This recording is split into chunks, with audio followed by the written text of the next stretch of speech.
জন্ম নেব, আপনাকে আবার জন্ম নিতে হবে আমার জন্য। আপনি আমার কথা চিন্তা করে কেন নিজেকে সুরক্ষিত রাখলেন না? কেন আমার কথা অমান্য করে এই ঘর থেকে বেরিয়ে এলেন? একটা জবাব নেব আমি আপনার থেকে। পরের জন্মে আপনি হিন্দু হয়ে আসুন, আমি মুসলিম হয়ে আসতে চাই।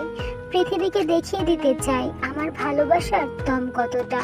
পরের জন্মেও আপনি আমার হয়ে আসবেন। কসম আপনার আল্লাহর, আমি পৃথিবী ধ্বংস করে হলেও আপনার হয়ে দেখাবো।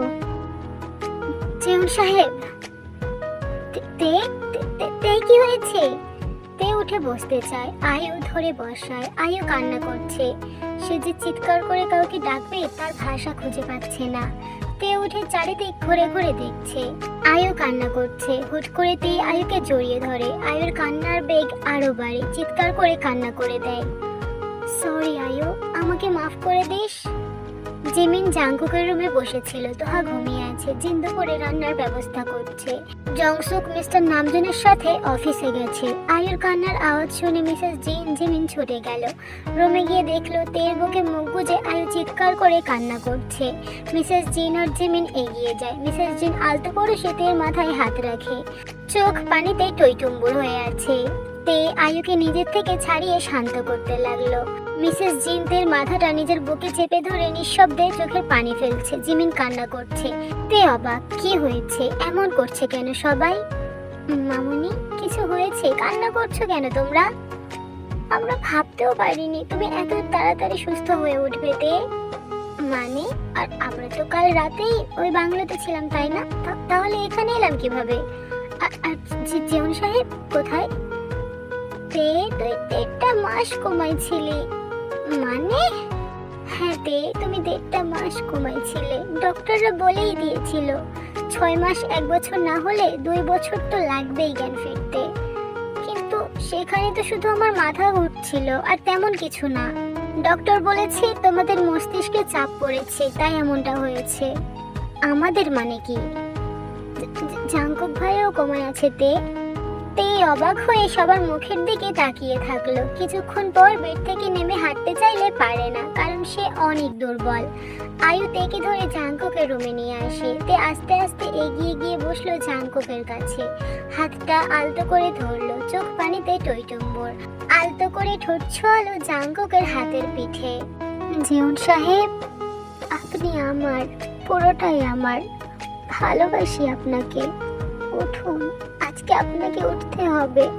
আপনার মহারানী আসছে আপনার কাছে, ডাকছে আপনাকে। তার ডাকে আপনি সাড়া দেবেন না? আপনাকে উঠতে হবে। জবাব দিন, কেন সেদিন আমার কথা অমান্য করে ঘর থেকে বেরিয়েছিলেন? কেন নিজেকে সুরক্ষিত রাখেননি? কেন আপনার জন্য আবারও জন্ম নিতে হলো আমাদের?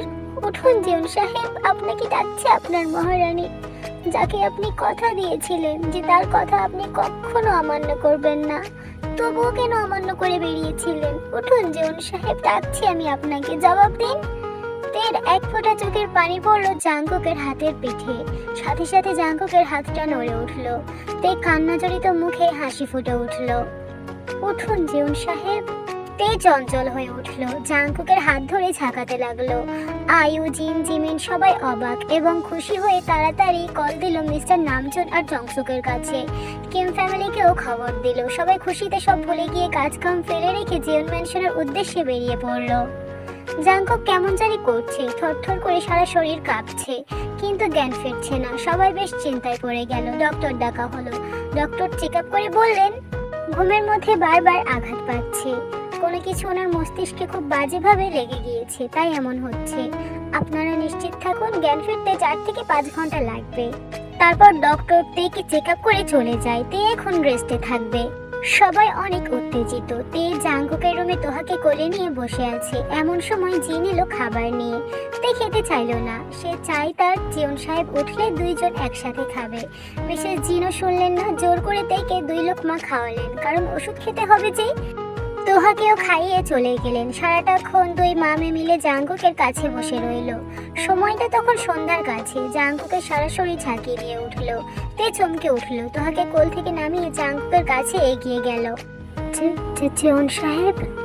জাংকুক আস্তে আস্তে চোখ খুলল। কোথায় আছে বোঝার চেষ্টা করতে লাগলো। আর বারবার বলতে লাগলো ঠান্ডা ঠান্ডা, ভীষণ শীত করছে তার, এই পানি অনেক ঠান্ডা। জেউন সাহেব, জেউন সাহেব। সামনে অতি চেনা পরিচিত অনেক কাছের কাউকে দেখে কাছে টানতে চাইলো। তে এগিয়ে গেল। আপনি ঠিক আছেন? তুমি ঠিক আছো?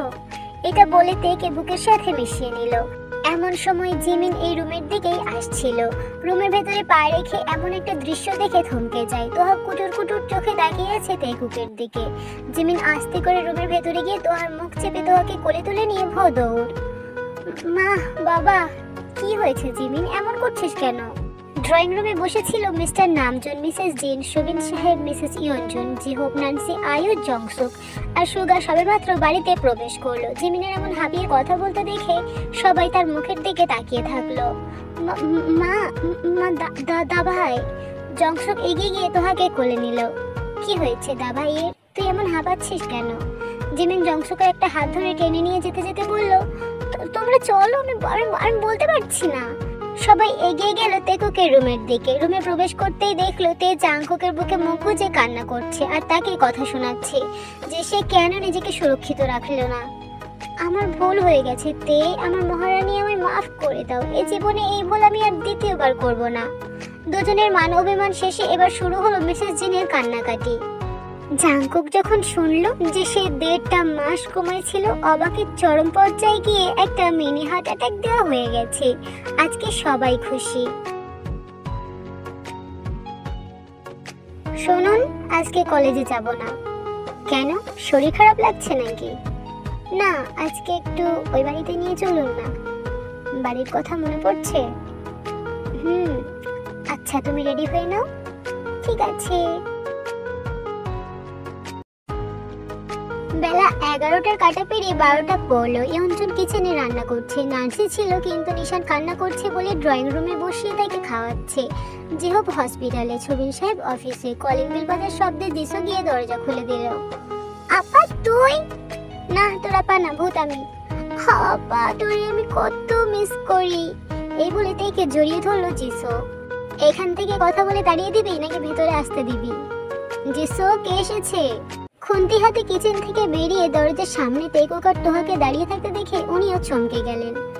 তে, জাংকুক বাবা, তোমরা? জি, কেমন আছেন? ভালো আছি বাবা, ভেতরে এসো, ভেতরে এসো। তোহা মামুনি, তুমি আমার কাছে আসবে না? তুমি ডাকলে তো যাবো। আমার সোনাটা, আসো মামুনি, আমার কাছে আসো। তোহা চলে যাই দিশোর কাছে। তেকুককে দেখে নান্সি বেরিয়ে এলো। কেমন আছো ভাবি? আলহামদুলিল্লাহ ভালো আছি, তুমি কেমন আছো? আর ভাইয়া, আপনি কেমন আছেন? জি আলহামদুলিল্লাহ ভালো আছি। আমার নিশান বাচ্চাটা কই? এই বলে তে নিশানকে কোলে তুলে নেয়।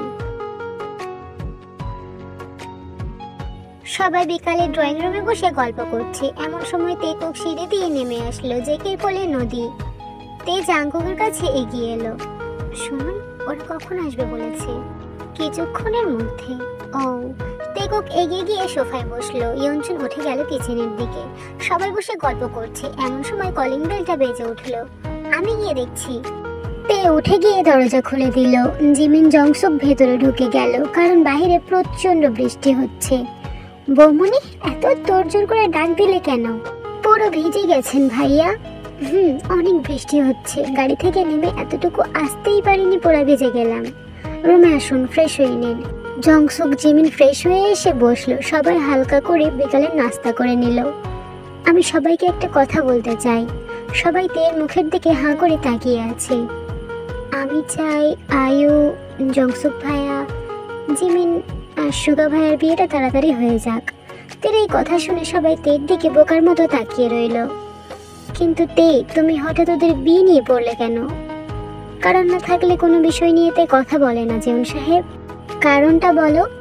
আমাদের জন্য ওদের গল্প অপূর্ণ, এই কষ্ট আমি সহ্য করতে পারছি না। জাংকুক বুঝলো তে কেন এমন করতে চাইছে। তে, জিমিন, আয়ু ছিল বান্ধবী, আর জংসুকের চাচাতো ভাই দুইটা ছিল জংসুক আর সুগা। তিনজনের সাথে তিনজনের ভালোবাসা হয়েছিল। আয়ু জিমিনের ভালোবাসায় কোনো বাধা ছিল না, কিন্তু তে জাংকুককে কেউ এক হতে দেবে না। তাই আইয়ু ও জিমিনও তাদের ভালোবাসার পূর্ণতা দেয়নি। তারা বলেছিল তে জাঙ্কুক পূর্ণতা পায়নি, তাই আমাদেরও পূর্ণতা চাই না। পরের জন্ম বলে যদি কিছু থেকে থাকে তাহলে সবাই সেই জন্মে না হয় পূর্ণতার স্বাদ নেব। কিন্তু তে বাবুই জংসুক বাবার বিষয়টা না হয় মানা গেল। জিমিন মা তো অনেক ছোট, বিয়ে দিয়ে কি এখানে পাঠাবো নাকি? জিমিন তার পড়াশোনা শেষ করবে, তারপর এখানে আসবে। আর জাঙ্কুক বাবা, তোমার আব্বু আম্মুকে কি এই বিষয়ে জানিয়েছো? আপাতত আপনারা রাজি থাকলে জানাবো। বাবা মা আমার বাতের কারো কথা ফেলবেন না। দেখো বাবা জাঙ্কুক আর তে, আমি জানি না আসলে বিষয়টা কি, আর জানতেও চাই না, কিন্তু আমি এতটুকু জানি তোমরা কোনো কারণ ছাড়া এমন করবে না। তোমরা যেটা ভালো বুঝো সেটাই করো, আমরা তোমাদের পাশে আছি। হ্যালো, আসসালামু আলাইকুম। মামনি তুমি এমন করছো কেন? জাঙ্কুক কোথায়? কি হয়েছে মামনি, বলো আমায়। তে কি হয়েছে? তে ফোনটা স্পিকার দিল। মা মা তুমি কোথায় আছো? জাঙ্কুক বাবা, আমাদের পেছনে কয়েকটা গাড়ি ধাওয়া করছে, কিছু কর বাবা, নদী ভয় পাচ্ছে, কান্না করছে। কি, কোথায় আছো মামনি, তুমি কোথায়? তে তুমি অসুস্থ, এই অবস্থায় বাইরে বের হবে না। কোথায় আছো তুমি? তে শান্ত হও। মা তুমি কোথায় আছো? এখন বিদ্যাসাগর হাসপাতাল ক্রস করছি। ব্যাস এতটুকু বলা শেষ। তে ড্রয়ার থেকে গানটা হাতে নিয়ে বেরিয়ে গেল। গায়ে ব্ল্যাক শার্ট আর ট্রাউজার ছিল। তেকে বের হতে দেখে জাঙ্কুকও বেরিয়ে গেল। গাড়ির ভেতরে গানটা চড়ে ফেলে লম্বা চুলগুলো হাত খোপা করে নিল তে। গাড়ির ভেতরে বসে গাড়িটা জোরে টান দিয়ে বেরিয়ে গেল। জাঙ্কুক ততক্ষণে এসে পৌঁছায়। তেকে ঝড় বেগে বেরিয়ে যেতে দেখে জাঙ্কুকও গাড়ি স্টার্ট দিয়ে বেরিয়ে যায়। তের গাড়ি ঝড় গতিতে ছুটে চলছে, তার পেছনে জাঙ্কুকের গাড়িও ছুটছে, কারণ তে জ্বরের ঘোরে আছে। মিসেস জিনের গাড়িটা পেরিয়ে গিয়ে ধাওয়া করে আসা গাড়িগুলোর সামনে ব্রেক কষলো তে। সাথে সাথে গাড়িগুলো ব্রেক দিল। সামনে গিয়ে মিসেস জিন গাড়ি থামিয়েছেন। তে অসুস্থ বলে উনি নদীকে স্কুল থেকে আনতে এসেছিল, কিন্তু মাঝপথে শত্রুরা ধাওয়া করলো। জাঙ্কুক মিসেস জিন আর নদীকে অক্ষত দেখে আল্লাহর কাছে শুকরিয়া আদায় করলো। মা, নদীকে নিয়ে বাড়ি ফেরো। জাঙ্কুক, ওরা অনেক মানুষ, দেখে রক্ষা কর। আমি দেখছি মা, তুমি এখানে থেকো না, বিপদ বাড়বে, যাও বাড়ি যাও তাড়াতাড়ি। জিন গাড়ি বসে তাড়াতাড়ি স্টার্ট দিয়ে বেরিয়ে গেল। জাঙ্কুক সেদিকে এক পলক দেখে আবার নিজের গাড়িতে বসলো। তের গাড়ি তো সামনেই ছিল, কোথায় গেল? তের গাড়ি দেখে ধাওয়া করে আসা গাড়িগুলো গাড়ি ঘুরিয়ে পালাতে চেয়েছিল। তেও তাদের পেছনে গাড়ি নিয়ে ধাওয়া করছে। এই একটাই গাড়ি যেটা পুরো ভারতবর্ষ চিনে। গাড়ির ভেতরে মানুষটাকে না চিনলেও গাড়িটাকে সবাই চিনে, কারণ কোনো বারণ, কোনো নিয়ম মানে না। সে নিজের মতো ঝড় বেগে এগিয়ে যায়। এই একটাই মার্সিডিজ, যেটা আসতে দেখলে রাস্তা 2 মিনিটে ফাঁকা হয়ে যায়। গাড়ির ভেতরে মানুষটাকে কেউ কখনো দেখেনি, তবে ভয় সবার জানে ঢুকে আছে। শুধু এতটুকু জানে, ভারতের সব থেকে বড় মাফিয়া কোইন আছে এই গাড়ির ভেতরে। তাছাড়া তার নাম কি, দেখতে কেমন, সেটা কেউ জানে না। হ্যাঁ, এই সেই মিসেস জেওনতায়ং, যে এখন ভারতের সব থেকে বড় একজন মাফিয়া কোইন, যে একটা হুমকি দিয়ে পুরো দেশকে চুপ করানোর ক্ষমতা রাখে। অথচ তার নাম, পরিচয়, কেমন দেখতে সেটা কেউ জানে না। তে একজন মাফিয়া, সেটা শুধু তার হাজবেন্ড, তার শ্বশুরবাড়ির মানুষ জানে। আইয়ু আর সুগা, এই কয়জন ছাড়া চিনে না কেউ এই মাফিয়া কোইনকে। কিম ফ্যামিলি জানে তে আইয়ু নিজেদের একটা কোম্পানি দাঁড় করিয়েছে, যেটা মাত্র 3 মাসে পাওয়ারফুল কোম্পানি টপ 10 এর ভেতর অবস্থান করছে। বল, কিসের জন্য ধাওয়া করছিলি? মাফ করে দিন ম্যাডাম, আমরা জানতাম না ওটা আপনার কেউ হবে। এই মাফ জিনিসটাই আমি করতে পারি না। আমরা যদি জানতাম ওটা আপনার পরিবারের কেউ হবে তাহলে আমরা এমন করতাম না। এই, আমাকে দেখে তোদের পাগল মনে হয়? হ্যাঁ, ভালো ভালো বল, তোদেরকে কে পাঠিয়েছে? আমাদেরকে কেউ পাঠায়নি ম্যাডাম, আমরা তো ছোটখাটো বাচ্চা পাচারকারী। হ্যাঁ, সে খোঁজ আমি আগেই নিয়েছি। এখন বল, আমার মেয়ের খোঁজ তোদেরকে কে দিয়েছে? মাফ করবেন ম্যাডাম, কেউ আমাদেরকে পাঠায়নি। ভালোই ভালোই বলে দে, তোদের জান বেঁচে যাবে। না হলে আমাকে যদি খোঁজ লাগাতে হয়েছে তাহলে ওদের সাথে তোরাও যাবি। রাত 2টা, তে এখনো সেই পুরনো বাংলোর সামনে প্রায় 20 থেকে 25 জনকে হাত পা বেঁধে চেয়ারে বসিয়ে রেখেছে। সারা বিকেল নিজে এবং লোক লাগিয়ে সব কয়টাকে খুঁজে বের করেছে। বাংলোতে বেঁধে রেখেছে, বাইরে বডিগার্ডরা আছে, ভেতরে তে। জাঙ্কুক সাথে আছে। তেকে আজকে একদম একা ছাড়বে না, কারণ তে অসুস্থ। আইয়ু পানি নিতে নিচে এসেছিল। মিসেস জিনকে গালে হাত দিয়ে ড্রয়িং রুমে বসে থাকতে দেখে এগিয়ে গেল। মামনি, এমন করে বসে আছে যে? তে জাঙ্কুক এখনো ফিরল না যে? মানে কোথায় গেছে? আসেনি, তে তো অসুস্থ। তারপর জিন আইয়ুকে সব খুলে বলল। আয়ু একটা কেসের জন্য কোর্টে গেছিল। আয়ু একজন অ্যাডভোকেট, সেখান থেকে ফিরে কোম্পানিতে গেছিল। বেশিরভাগ আয়ুকেই সামলাতে হয় কোম্পানি। বাড়ি ফিরতে 12টা বেজে গিয়েছিল। ও ভেবেছিল সবাই হয়তো খেয়ে শুয়ে পড়েছে, জংসু কোরিয়াতে আছে, তাই আয়ু তোহাকে রাতে নিজের কাছেই রাখে। তুমি চিন্তা করো না, আমি দেখছি। তুমি বাইরে যেও না আয়ু, ওরা আছে, আমার এমনিতেই টেনশন হচ্ছে, তুমি গেলে টেনশন বাড়বে। আচ্ছা, আমি তোমার কাছে থাকি, তুমি চিন্তা কমাও মামনি, ওরা এসে পড়বে। 2বারের বেশি আমি কথা বলতে পছন্দ করি না, তবুও তোদেরকে এতবার করে জিজ্ঞেস করলাম। বিশ্বাস করুন, আমরা কারো হয়ে কাজ করি না। তে আর কোনো কথাই বলল না। শুট করলো মধ্যবয়স্ক কালো টাকলো লোকটার পায়ে। গানের আওয়াজে সব কয়জন চমকে উঠল। জাংকুককে অন্য রুমে ঢুকিয়ে বাহির থেকে বন্ধ করে রেখেছে তে। দরজা ধাক্কাতে ধাক্কাতে ক্লান্ত জাংকুক দরজায় হেলান দিয়ে বসে পড়েছে। শুট করার শব্দে আবারও উঠে চিৎকার করে সবাইকে ডাকতে লাগলো। জাংকুকের ভয় করছে, ওখানে তে অতগুলো ছেলের মাঝে। যদিও তারা বাধা অবস্থায় আছে, তবুও। আমি বলছি ম্যাডাম, আমি বলছি, তাড়াতাড়ি বল। আমরা মিস্টার মানবানের কথায় আপনার মেয়েকে তুলে আনতে গেছিলাম। মানবান? হ্যাঁ ম্যাডাম, যাকে আপনি 6 বছর আগে জেলে ঢুকিয়েছিলেন, তার মেয়ে সহ তার ছেলেপেলাদেরকে। আপনার মেয়েকে তুলে নিয়ে গিয়ে আপনার থেকে প্রতিশোধ নিতে চায় এখন সে। এখন কোথায় আছে তোদের মহাশয় মিস্টার মানবান? আমরা জানি না ম্যাডাম। তার হয়ে কাজ করছিস আর সে কোথায় আছে জানিস না? আমাদেরকে শুধু কল দিয়ে কাজের কথা বলা হয়েছে। তোরা কিভাবে জানলি যে আমি তাদেরকে জেলে পাঠিয়েছিলাম? ওটা শুধু আমরা কেন ম্যাডাম, পুরো দেশ জানে। তে কপাল কুঁচকে আছে, এই মানবান ছাড়া পেল কবে? আমাকে ছেড়ে দিন ম্যাডাম, আমি আর কখনো এমন কাজ করব না, মাফ করে দিন। আগেই বলেছি, এই মাফ জিনিসটাই তে করতে পারে না। এই বলে তে ওখান থেকে বেরিয়ে যায়। সোয়ান? হ্যাঁ? সব কয়টাকে মেরে কুকুরদেরকে খাওয়ানোর জন্য ভোজ তৈরি করো। কথা শুনে সোয়ানের বমি উঠে এলো। সোয়ানদের অ্যাসিস্ট্যান্ট। সোয়ানের পরিবার অনেক দরিদ্র ছিল, একদিন খাওয়া হতো একদিন না। তে সোয়ানকে কাজ দেয়, আলহামদুলিল্লাহ এখন সোয়ানের অভাব অনটন দেখা দেয় না। তে থেকে যা দেয় একবারের বেতন দিয়ে ও পরিবার 6 মাস বসে খেতে পারবে। সোয়ান তেকে ম্যাম বলে ডাকতো, কিন্তু তে ধমক দিয়ে ম্যাম ডাক বন্ধ করেছে। তে তার বোনের মতো, তাই নাম ধরে ডাকতে বলেছে। ভোর 3টা বেজে 45 মিনিট। কলিং বেল বাজার শব্দে জিন ছুটে গেলেন। পেছনে আয়ু। দরজা খুলে তেকুককে অক্ষত অবস্থায় দেখে আলহামদুলিল্লাহ বলে উঠলেন, তোমরা এখনো জেগে আছো? মামুনি তো আপনাদের চিন্তায় রুমেই যেতে চাইছেন না। জিন তেকে জড়িয়ে ধরলেন, যেন তার জানটা ফিরে পেল। তে মুচকি হেসে মিসেস জিনকে জড়িয়ে ধরলো আলতো করে। তোমার চিন্তায় আমি পাগল হয়ে যাচ্ছিলাম। মা, তোমার একটা ছেলেও আছে। আমি তোদের চিন্তায় পাগল হয়ে যাচ্ছিলাম। যা ফ্রেশ হয়ে নে, খেয়ে ওষুধ খাবে, তারপরে রেস্ট নেবে। ঠিক আছে।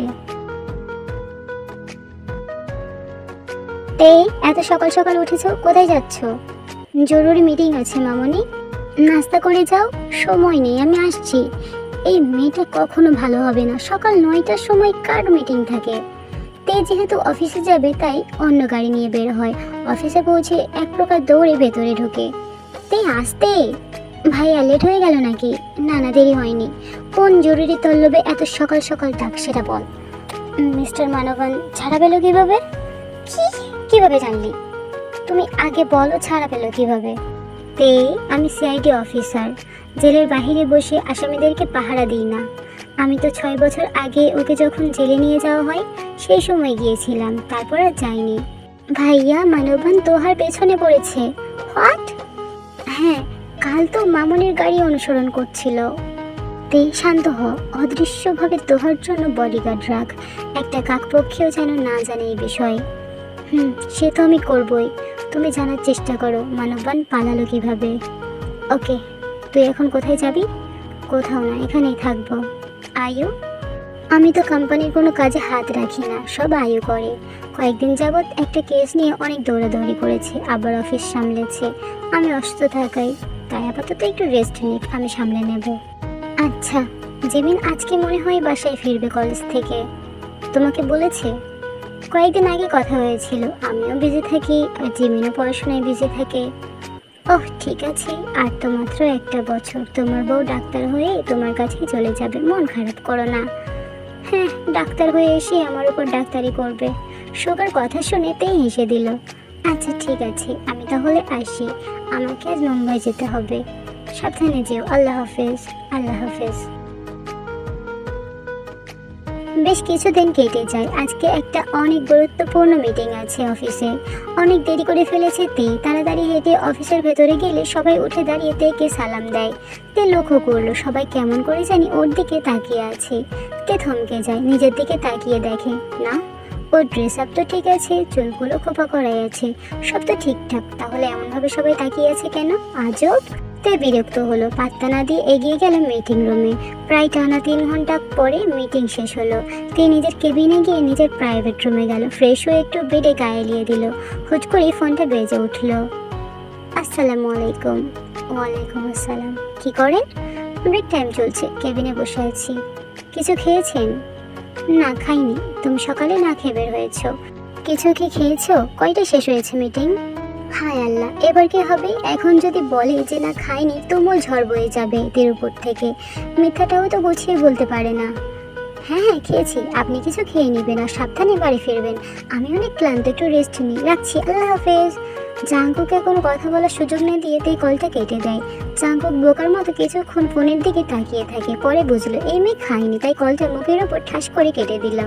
জাঙ্কুক আরো কয়েকবার কল দিল, ফোন অফ। এই মেয়েকে জাঙ্কুক সামনে পেলে থাপড়ে সব কয়টা দাঁত ফেলে দেবে, অসভ্য কথাকার।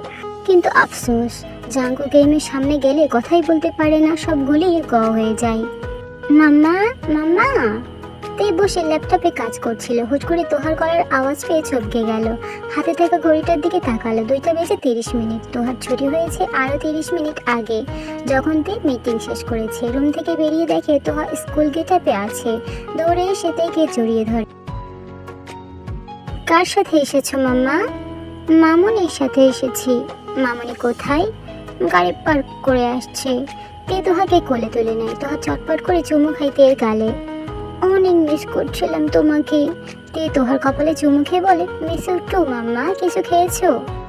মামুনি অনেক কিছু কিনে দিয়েছিল। তে তার কেবিনের বাইরে দাঁড়িয়ে তোহার সাথে কথা বলছিল। হঠাৎ লক্ষ্য করলো আবার সবাই তার মুখের দিকে হাঁ করে তাকিয়ে আছে। তে বিরক্ত হলো। কিছু বলে ওঠার আগে আয়ু এসে তের হাত ধরে টেনে কেবিনের ভেতরে নিয়ে চলে গেল। আমার মুখের দিকে সবাই ইডিয়টের মতো তাকিয়ে আছে কেন? আমি কিভাবে বলবো? বাদ দে তো, এই নে খেয়ে নে। তুই কিভাবে জানলি আমি খাইনি? তোহা নাকি তোকে অনেক মিস করছিল, তাই ওকে নিয়ে এখানেই আসছিলাম। হঠাৎ ভাইয়া কল দিয়ে বলল তুই কিছু না খেয়ে আছিস, আমি যেন খাবার নিয়ে যাই।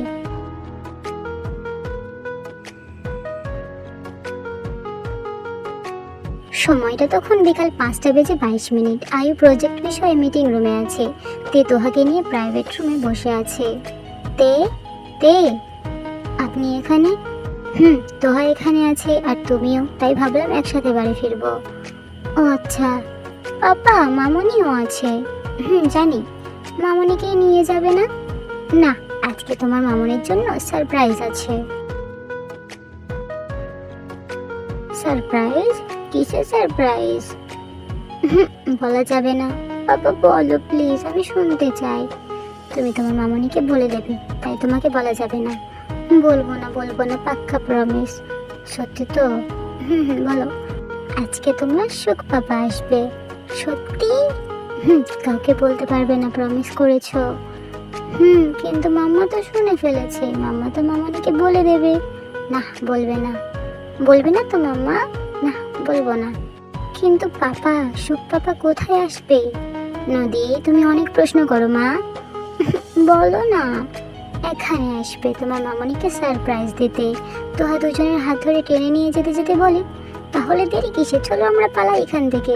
ওরা কেবিন থেকে বের হয়ে দেখে মিটিং শেষ করে আয়ু বেরিয়ে এসেছে, সাথে সব স্টাফ।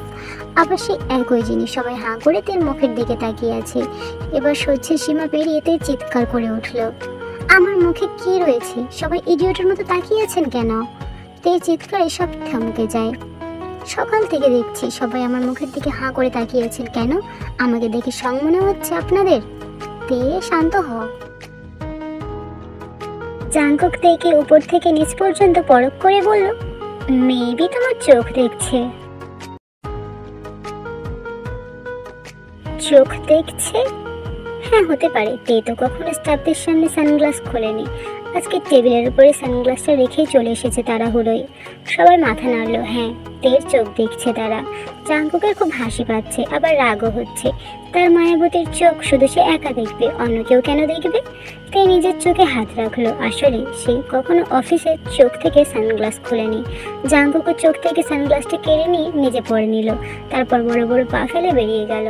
জাঙ্কুক, তোহা, আয়ুষ সহ সব স্টাফরা হাঁ করে তাকিয়ে থাকলো। ভাইয়া, হ্যাঁ আমি বলছিলাম তুমি সামলে নিও, আমরা বাড়ি ফিরি। আচ্ছা ঠিক আছে, সাবধানে যাবেন। হ্যাঁ হ্যাঁ, তুমিও সাবধানে থেকো। জেগে তোহাকে নিয়ে বেরিয়ে যায়। বড় ম্যামের চোখ দুইটা অনেক সুন্দর। ওনার নীলমণিওয়ালা চোখে যেই তাকাবে সেই চোখ সরানোর কথা ভুলে যাবে।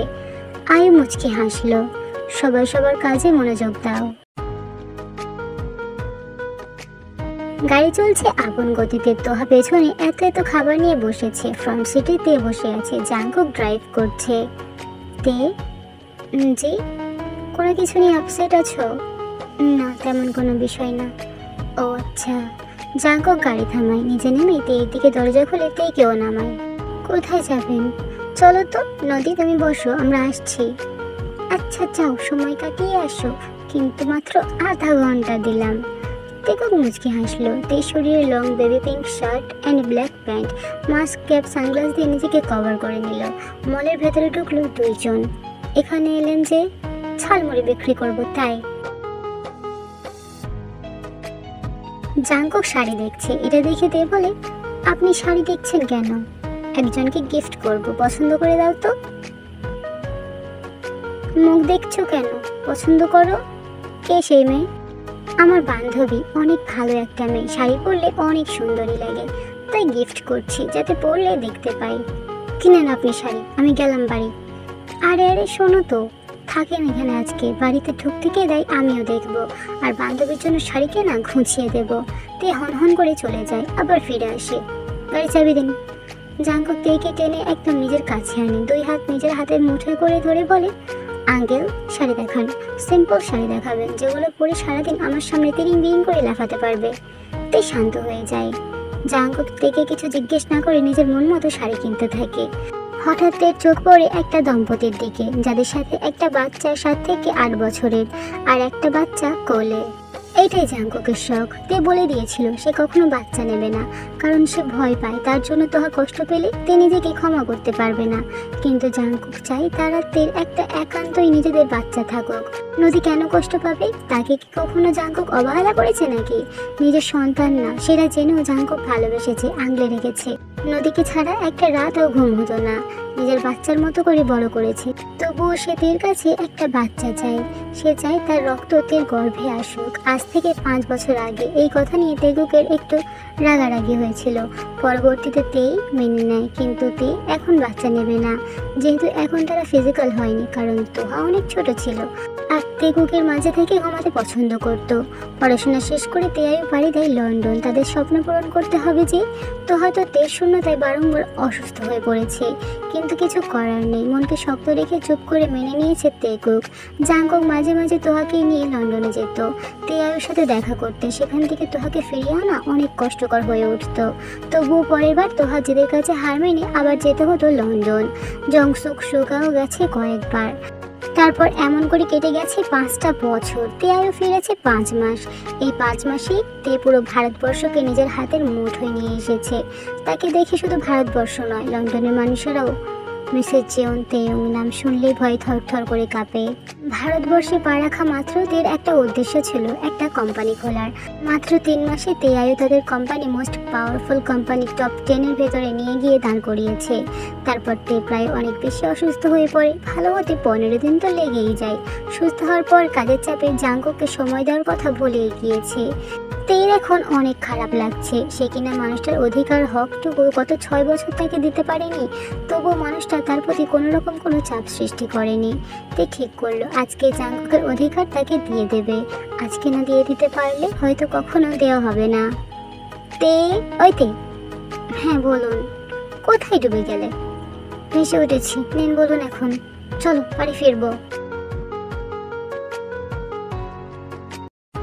ম্যাম আসতে পারি? জি আসুন। সময়টা রাত 8টা। আয়ু নিজের কাজে এতটাই ব্যস্ত যে কণ্ঠ শুনেও বুঝলো না কে এসেছে। মানুষটা আয়ুর সামনে দাঁড়ালো, চুপ করে দাঁড়িয়ে আছে কিন্তু কিছু বলছে না। বিরক্ত হয়ে আয়ু মুখ তুললো কিছু বলার